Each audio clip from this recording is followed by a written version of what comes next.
Fat Joe breaks down the difference between signing with a major label and being an independent artist. The major record labels are a Ponzi scheme. What does that mean, Joe? It means that when you, as smart as me, and you've been around long enough as me, you realize that it's just like a bank. Most of the time, they take a kid, they grew up in the projects, baby, that's talented. If you look at all of us, I think the only guy who had a good upbringing that got signed was Chance the Rapper. He's probably the only guy who they finagled his way in the system. But other than that, everybody was broke. Everybody's a project baby, right? Looking for their way out. And so here you go. They give you money up to make your album or whatever. They charge you, though they make the profit of the records, they charge you whatever they spend on the video. It ain't like we 50-50 partners. They pay half of the video, we pay half of it. Look, at the end of the day, the math, you could bring a scientist who wins the Nobel Peace Prize to do the accounting on major labels' math, and they always can't figure it out. And so it's robbery all the way through. And you sing your life, your pain, your this, that, and they own your shit. So that's why I say it's a Ponzi scheme. I sold 2 million records, still ain't recouped. I have an album, Jose sold 2 million records. When I get my statement from the major label 20 years later, I still owe them money. I put out an album independently on Empire and get distribution. My album might sell 250, 300,000 records. I make millions of dollars off of it. What's the difference? You know, I used to walk. I'm going to tell you this story. I don't know if I told you it before, but I used to walk in Atlantic Records and they had a poster of me 6 stories high. Like it was one of them big lobbies where it's just like 6 floors. You take the elevator up. So every day I walk in, they had a poster of me like that. And I'm selling millions of records. I got these 2 stories in one. And so I'm going up there every day, hanging out with the owner of the company, the boss, not the owner, the boss, the president, CEO, whatever, hanging with him, thinking he's my man, because he's the first person who gave me a multi-million-dollar check. So I trusted him, right? So mind you, this guy gasses me to drop an album in December, which is the 4th quarter. The day I dropped my album, Jay-Z, Mariah Carey, Missy Elliott, and a bunch of other guys was dropping their album at the same time. So I kept telling them, yo, you sure that we should drop the same day? We're gonna lose. Nah, we're gonna drop it. We got your back. We got your back. Are you sure that we're gonna drop? Because I feel like we're gonna lose. We're going up against Jay-Z, Mariah Carey, Missy Elliott, you name it. So we put the album out. The album flopped. It sold 500,000 records. It didn't sell the 2 million records the album before. So, and I was wondering why this man made me drop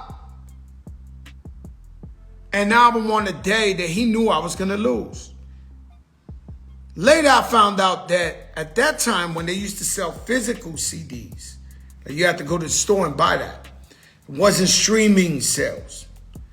That Atlantic Records had shipped 2 million CDs to the stores that were non-refundable.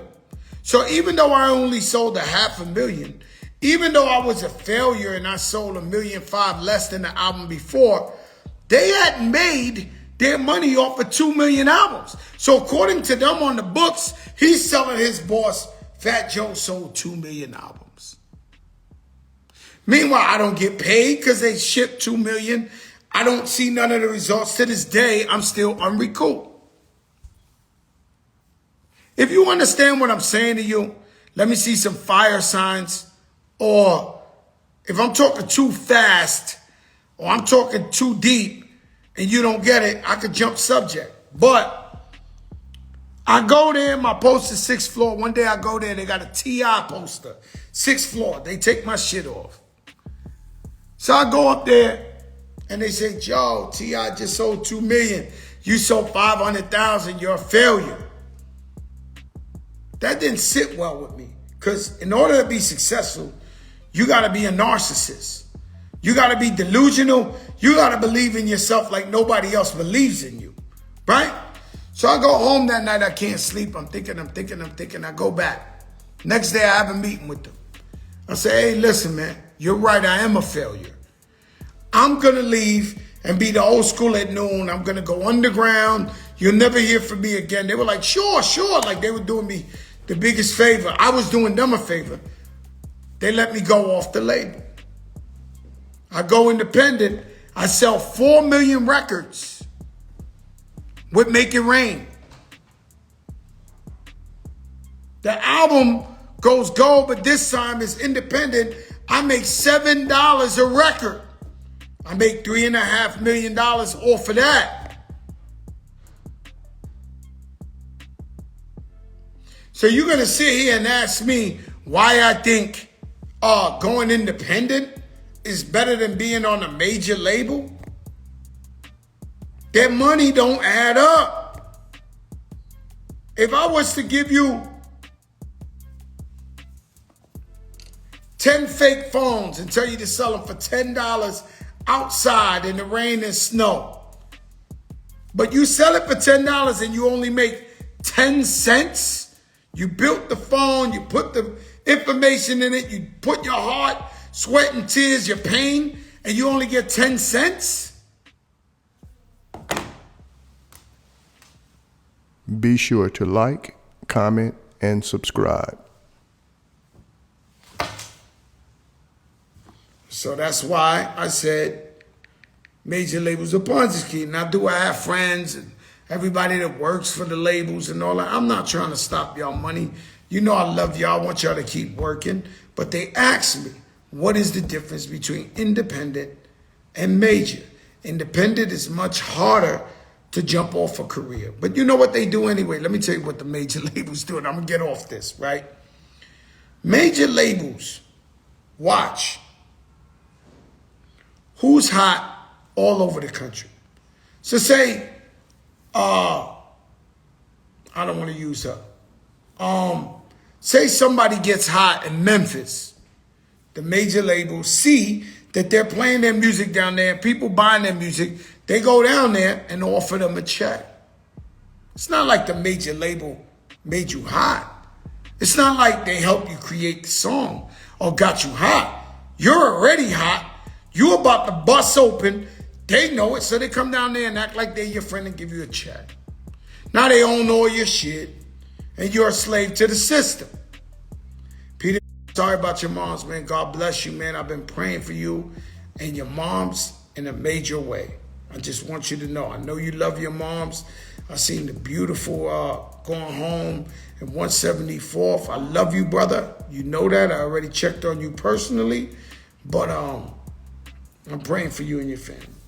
But this is what the fuck they do. And you know what happens with these labels? They act like they love you. They act like they're your family. They befriend you. The minute you fail or flop, you see them at an award show, and they run away from you like you got it. And I'm being nice about it, because I got a lot of friends that work for record labels and all that. But I'm being nice about what I'm explaining to you. It is what it is. So I'm into ownership. Today I gave a speech to marketamerica.shop.com. I'm into you being an entrepreneur. I am very twisted with my thoughts on even college, because I feel like college teaches you how to be an employee, how to be the best employee.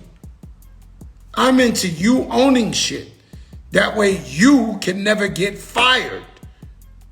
And I see more power in the woman selling oranges on the highway than I do on somebody who thinks they have a stable job.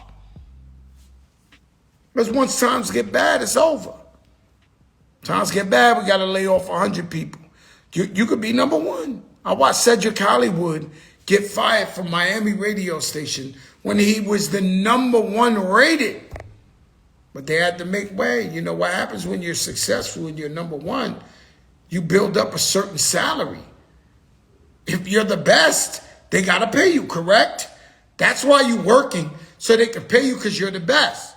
Now, when you're the best, they got to pay you. Now somebody gets an idea and say, well, we could put some young guy in there or girl in there for 1/10 of his salary, and we could probably make it still go #1. And so there is no security in a job.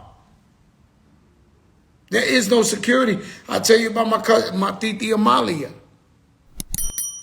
She worked for a company for 30 years. She pretty much thought she was the logo. One day the son takes over the company and he tells her, the first thing he says, Amalia, you gotta go. She came to my house. We had her there for weeks. She kept waking, oh, I gotta make them coffee. Oh, I gotta, yo, Titi Amalia, you don't work for them no more. They fired you.